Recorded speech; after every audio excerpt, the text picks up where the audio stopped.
13주차 지역주의와 경제통합 REGIONALISM 언드 에커나믹 인터그레이션. 서론 왜 지역주의와 경제통합을 공부해야 하는가? 21세기 세계 경제는 한편으로는 세계화되고 다른 한편으로는 지역화되고 있다. 상품, 자본, 기술, 데이터, 노동, 서비스는 국경을 넘어 이동하지만 그 이동은 완전히 자유롭고 보편적인 세계시장 안에서만 이루어지는 것이 아니다. 많은 국가는 세계무역기구 WTO와 같은 보편적 다자무역 질서에 참여하면서도 동시에 인접국가 또는 전략적으로 중요한 국가들과 자유무역협정, 관세동맹, 공동시장, 경제공동체를 형성하고 있다. 이러한 흐름을 지역주의라고 한다. 지역주의는 단순히 특정 지역 국가들이 친하게 지내는 외교적 현상이 아니다. 그것은 경제적 이익, 안보적 필요, 정치적 신뢰, 역사적 경험, 제도적 협력, 글로벌 경쟁 전략이 결합된 국제정치-경제 현상이다. 국가는 지역 경제 통합을 통해 시장을 확대하고 관세와 비관세 장벽을 줄이며 공급망을 안정화하고 공동 협상력을 높이며 세계 경제 속에서 더 큰 영향력을 확보하려 한다. 특히 유럽연합은 지역주의와 경제 통합의 대표적 사례이다.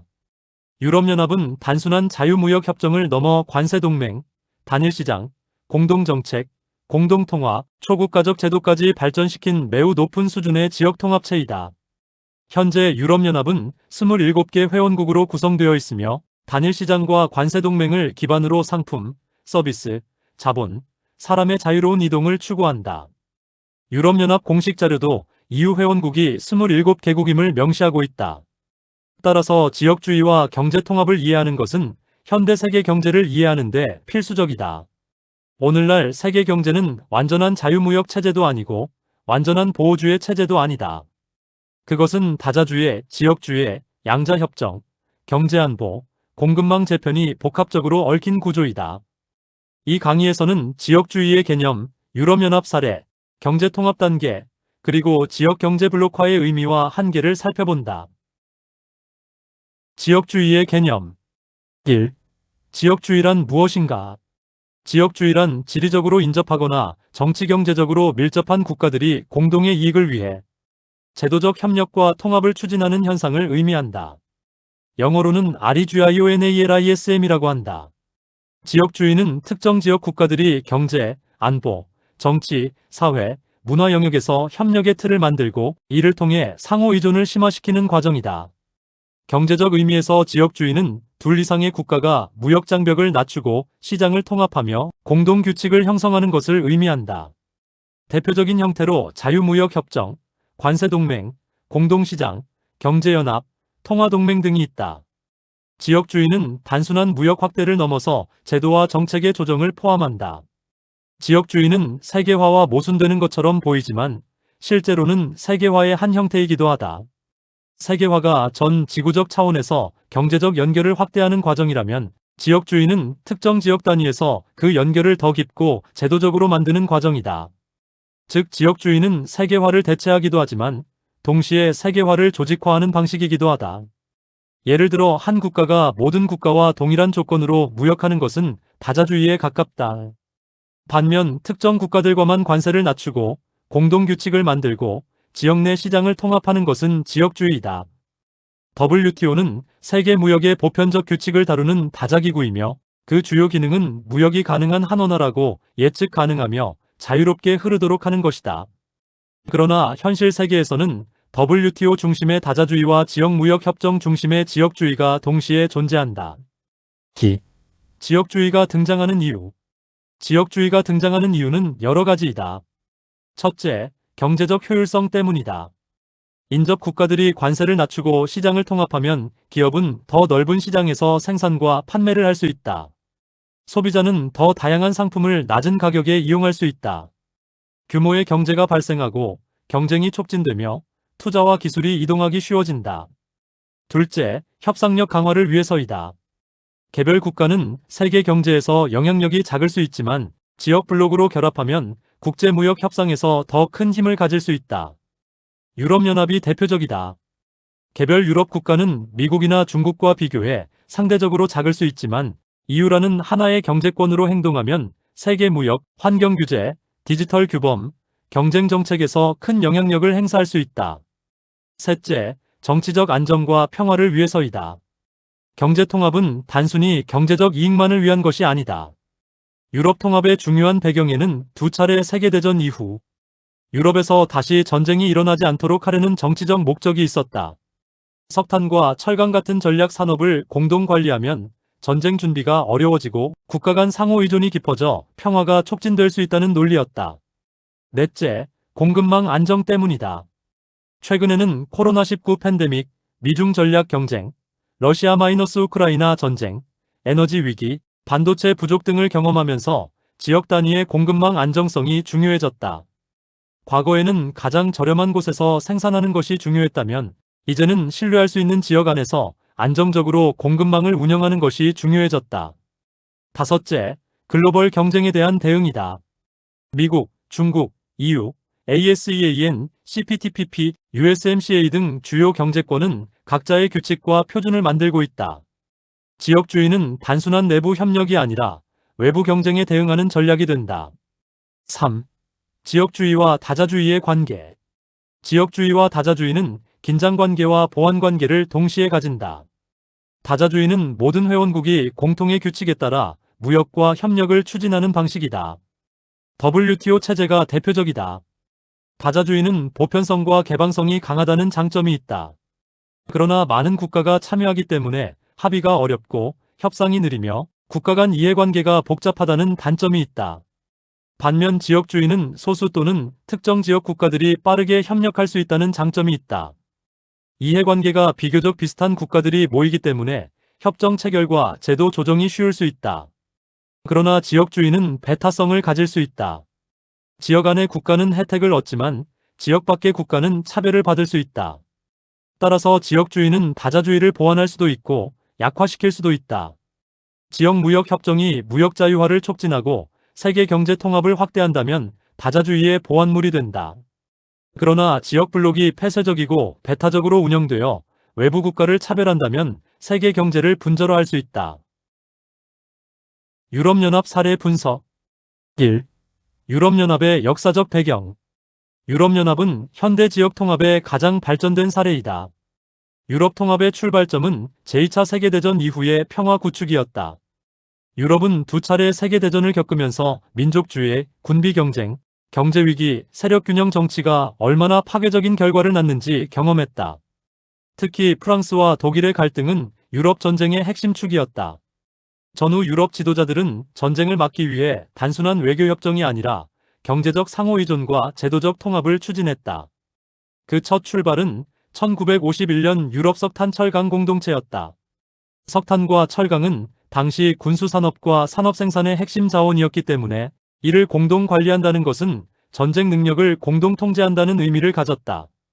이후 유럽 경제 공동체가 형성되었고 관세동맹과 공동시장을 향해 발전했다. 1993년 마스트리히트 조약을 통해 유럽연합이 공식 출범했고 이후 단일시장, 공동통화인 유로, 유럽의회, 유럽중앙은행, 유럽사법재판소 등 초국가적 제도가 발전했다. 유럽연합의 핵심 특징은 단순한 국가 간 협력체가 아니라는 점이다.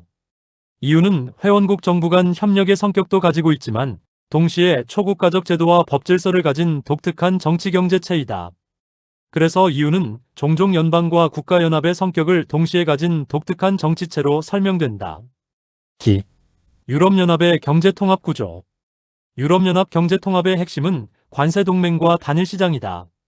먼저 관세동맹은 회원국 간 관세를 철폐하고 외부 국가에 대해 공동관세를 적용하는 체제이다. EU 관세동맹은 1968년에 확립되었으며 이후 EU 경제통합의 중요한 기초가 되었다. 유럽위원회는 2023년 5월 17일 이후 관세동맹 수립 이후 가장 포괄적이고 야심찬 개혁안을 제안했다고 설명한다. 이는 EU 관세동맹이 여전히 변화하는 세계 경제 속에서 중요한 제도임을 보여준다. 다음으로 단일시장은 상품, 서비스, 자본, 사람의 자유로운 이동을 목표로 한다. 단일시장은 단순히 관세를 없애는 것보다 훨씬 깊은 통합이다. 관세가 없어도 각국의 규제, 면허, 기술 표준, 세금, 노동 규정, 서비스 장벽이 다르면 실제 시장 통합은 어렵다. 그래서 단일시장은 회원국 간 법과 규정을 조정하고 비관세 장벽을 줄이며 기업과 시민이 하나의 시장 안에서 활동할 수 있도록 한다. EU 이사회는 단일 시장이 수백만 개의 일자리를 만들고 EU의 부를 수천억 유로 증가시켰다고 설명한다. 또한 2024년 EU 국가 간 상품 수출액이 4조 250억 유로에 달했으며 단일 시장의 경제적 이익은 EU GDP의 약 89%로 추정된다고 제시한다. 이러한 수치는 유럽 경제 통합이 단순한 정치적 상징이 아니라 실질적인 경제 효과를 가져왔음을 보여준다. 3. EU의 제도적 특징. EU의 제도적 특징은 다음과 같다. 첫째, 초국가성이다. EU는 회원국들이 모든 권한을 유지하는 단순한 국제기구가 아니다. 일정 영역에서는 EU법이 회원국 국내법보다 우위에 있으며 유럽사법재판소는 EU 법질서의 해석과 적용을 담당한다. 둘째, 공동정책이다. EU는 공동무역정책, 공동농업정책, 경쟁정책, 지역개발정책, 환경정책, 소비자보호정책 등을 발전시켰다. 이는 단순한 시장 개방을 넘어 정책 조정과 재분배를 포함한다. 셋째, 다층 거버넌스이다. EU 안에서는 유럽위원회, 유럽의회, EU 이사회, 유럽이사회, 유럽사법재판소, 유럽중앙은행, 회원국 정부, 지방정부, 시민사회, 기업이 함께 정책 과정에 참여한다. 따라서 EU는 국가 단위의 통치가 아니라 다층적 통치 구조를 가진다. 넷째, 규범 권력이다. EU는 군사력보다 규범과 제도를 통해 영향력을 행사하는 경향이 강하다. 개인정보 보호 규정, 환경 규제, 경쟁 정책, 디지털 시장 규제, AI 규제 등에서 EU는 세계 표준 형성에 영향을 주고 있다. 4. EU 통합의 성과. 유럽연합의 성과는 여러 측면에서 평가할 수 있다. 첫째, 평화의 제도화이다. 유럽 통합은 프랑스와 독일을 포함한 서유럽 국가들 사이의 전쟁 가능성을 크게 낮추었다. 경제적 상호 의존과 공동제도는 갈등을 협상과 법적 절차로 해결하도록 만들었다. 둘째, 시장 확대이다. 단일 시장은 기업들에게 거대한 시장을 제공했다. 기업은 한 국가를 넘어 유럽 전체 시장을 대상으로 생산과 판매를 계획할 수 있게 되었다. 셋째, 소비자 후생 증가이다. 시장 통합은 상품과 서비스의 선택지를 넓히고 경쟁을 촉진하며 가격 인하와 품질 개선을 가져올 수 있다. 넷째, 국제 협상력 강화이다. EU는 개별 회원국보다 훨씬 큰 경제권으로서 세계 무역, 기후변화, 디지털 규범, 인권, 개발 협력에서 중요한 행위자가 되었다. 다섯째, 지역 불균형 완화 노력이다. EU는 구조기금과 결속정책을 통해 상대적으로 낙후된 지역의 인프라, 산업, 고용, 교육을 지원한다. 이는 단일 시장의 혜택이 특정 지역에만 집중되지 않도록 하기 위한 장치이다. 5. EU 통합의 한계와 위기. 그러나 EU는 완전한 성공 사례만은 아니다. 여러 한계와 위기도 가지고 있다. 첫째, 주권 문제이다. 회원국들은 EU에 많은 권한을 위임했지만 외교, 안보, 조세, 이민, 재정정책 등 민감한 영역에서는 여전히 국가 주권을 강하게 주장한다. 이 때문에 위기 상황에서 공동 대응이 지연되거나 회원국 간 갈등이 발생한다. 둘째, 민주적 정당성 문제이다. EU 정책은 시민의 삶에 큰 영향을 미치지만 많은 시민은 EU 제도가 복잡하고 멀게 느껴진다. 이는 민주적 결핍 논쟁으로 이어진다. 셋째, 경제격차 문제이다. 북유럽 서유럽의 경쟁력 높은 국가들과 남유럽 동유럽의 상대적으로 취약한 국가들 사이에는 경제력, 재정 능력, 산업 구조 차이가 존재한다. 유로존 위기 때 이러한 차이가 크게 드러났다. 넷째, 이민과 난민 문제이다. 자유로운 이동과 인도주의적 책임은 EU의 중요한 가치이지만 이민과 난민 문제는 회원국 내부 정치에서 강한 갈등을 낳았다. 다섯째, 브렉시트이다.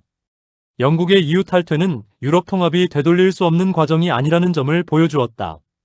브렉시트는 주권, 이민, 규제, 경제 비용, 민주주의, 정체성 문제가 EU 통합의 핵심 갈등이라는 사실을 드러냈다. 여섯째, 확대와 의사결정 문제이다. EU가 더 많은 국가를 받아들이면 시장과 영향력은 커지지만 의사결정은 더 어려워질 수 있다. 2026년 현재 EU 확대 논의와 관련하여 신규 회원국의 거부권 문제를 제한하는 방안까지 논의되고 있다는 보도는 EU가 확대와 내부 효율성 사이에서 고민하고 있음을 보여준다. 경제통합의 단계. 경제통합은 단번에 완성되는 것이 아니다. 일반적으로 경제통합은 낮은 수준에서 높은 수준으로 발전한다. 대표적 단계는 자유무역지대, 관세동맹, 공동시장, 경제연합, 완전경제통합으로 설명된다. 이번 강의에서는 특히 FTA, 관세동맹, 공동시장을 중심으로 살펴본다. A. 자유무역지대 FTA 1. 자유무역지대의 개념. 자유무역지대 또는 자유무역협정은 회원국 간 상품과 서비스에 대한 관세와 무역장벽을 줄이거나 철폐하는 경제통합의 가장 기본적 단계이다. 영어로는 프리트레이드 에리어 또는 프리트레이드 어그리먼트라고 한다. FTA의 핵심은 회원국 간 무역을 자유화하는 것이다. 예를 들어 어국과 B국이 FTA를 체결하면 양국 간 상품에 대한 관세가 낮아지거나 사라진다. 그 결과 기업은 상대국 시장에 더 쉽게 진출할 수 있고 소비자는 더 다양한 상품을 더 낮은 가격에 구입할 수 있다. 그러나 FTA에서는 각 회원국이 외부 국가에 대해 독자적인 관세 정책을 유지한다. 즉 어국과 B국은 서로 간 관세를 철폐하지만 제3국인 C국에 대해서는 각자 다른 관세를 적용할 수 있다. 이것이 관세동맹과의 중요한 차이이다. 원산지 규정의 중요성. FTA에서 중요한 제도는 원산지 규정이다. 회원국 간 관세 혜택을 받기 위해서는 상품이 실제로 FTA 회원국에서 생산되었음을 증명해야 한다. 만약 원산지 규정이 없다면 제3국 상품이 관세가 낮은 회원국을 통해 우회 수입될 수 있다. 예를 들어 어국은 C국 상품에 20% 관세를 부과하고 B국은 C국 상품에 5% 관세를 부과한다고 하자. 어국과 B국이 FTA를 맺었다면 C국 기업은 먼저 B국으로 상품을 수출한 뒤 B국을 통해 어국으로 다시 수출하여 관세를 회피하려 할 수 있다. 이를 막기 위해 원산지 규정이 필요하다. 원산지 규정은 FTA의 장점과 동시에 복잡성을 보여준다. FTA는 관세를 낮추지만 기업은 원산지 증명, 부품 비율, 생산 공정 요건을 충족해야 한다. 따라서 FTA 활용에는 행정 비용이 따른다. 3. FTA의 장점과 한계. FTA의 장점은 비교적 체결이 쉽고 회원국의 정책 자율성을 유지할 수 있다는 점이다. 각국은 외부 국가에 대한 관세 정책을 독립적으로 유지하면서도 특정 파트너와 무역을 확대할 수 있다. 그래서 FTA는 오늘날 가장 널리 사용되는 경제통합 방식이다. 그러나 한계도 있다. 첫째, 원산지 규정이 복잡하다. 둘째, 외부 관세가 통일되지 않아 무역 우회 문제가 발생할 수 있다. 셋째, 서비스, 투자, 노동, 자본 이동의 통합 수준은 제한적일 수 있다. 넷째, FTA가 많아지면 규칙이 복잡하게 얽히는 스파게티 볼 효과가 나타날 수 있다. B. 관세동맹 커스텀즈 유니언. 1. 관세동맹의 개념. 관세동맹은 회원국 간 관세를 철폐하고 외부 국가에 대해 공동관세를 적용하는 경제통합 단계이다. FTA보다 한 단계 높은 통합이다. 관세동맹에서는 회원국들이 제3국에 대해 동일한 관세 정책을 적용하기 때문에 무역 우회 문제가 줄어든다. 예를 들어 어국, B국, C국이 관세동맹을 형성하면 세 국가 사이에는 관세가 없고 외부 D국 상품에 대해서는 같은 관세율을 적용한다. 따라서 D국 상품이 어느 회원국으로 들어오든 동일한 외부 관세를 부담하게 된다. 관세동맹의 특징. 관세동맹의 핵심 특징은 공동대외 관세이다. 이것은 단순한 경제협력을 넘어 회원국들이 대외 무역 정책의 일부를 공동으로 결정한다는 의미이다. 따라서 관세동맹은 FTA보다 더 높은 수준의 정책 조정을 요구한다.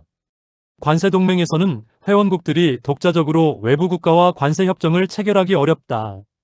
왜냐하면 외부 관세가 공동으로 정해지기 때문이다. 이것은 경제통합을 강화하지만 동시에 개별 국가의 무역정책 자율성을 제한한다. EU 관세동맹은 대표적 사례이다.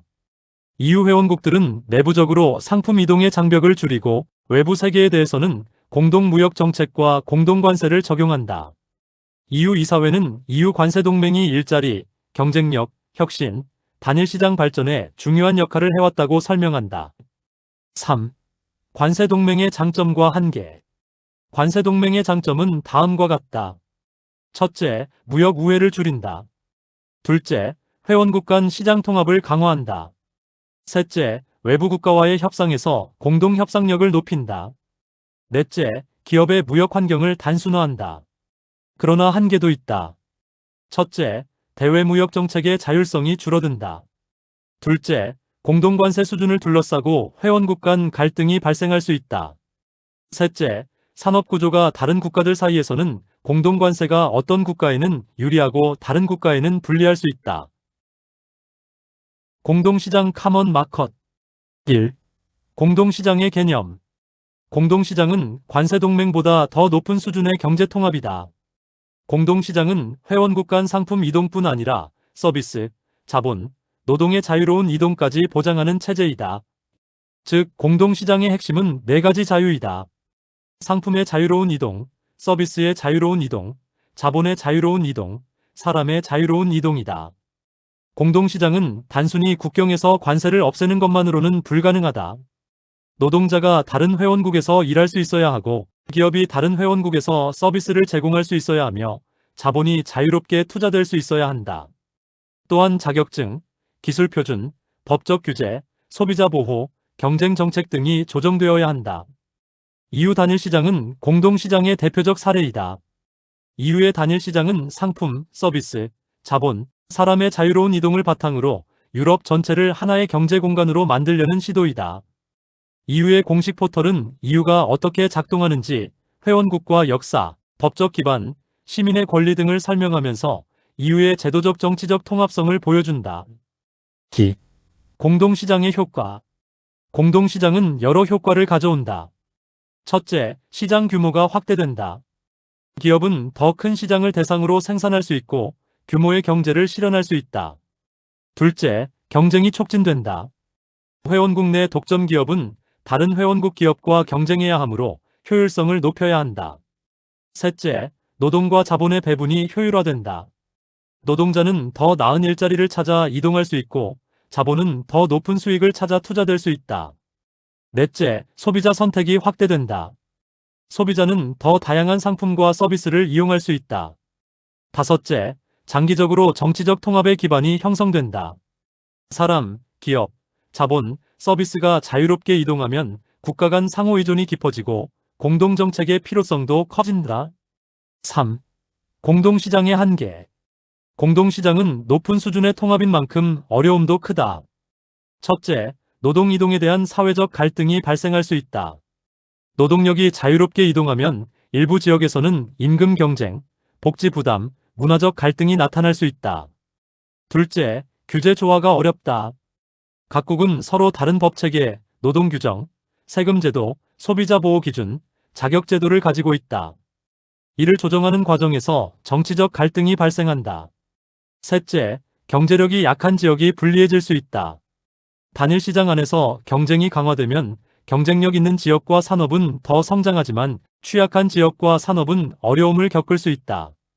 넷째, 민주적 통제 문제가 발생할 수 있다. 공동시장 운영을 위해 초국가적 규제가 필요하지만 시민이 이러한 규제 과정을 충분히 이해하거나 통제하기 어려울 수 있다.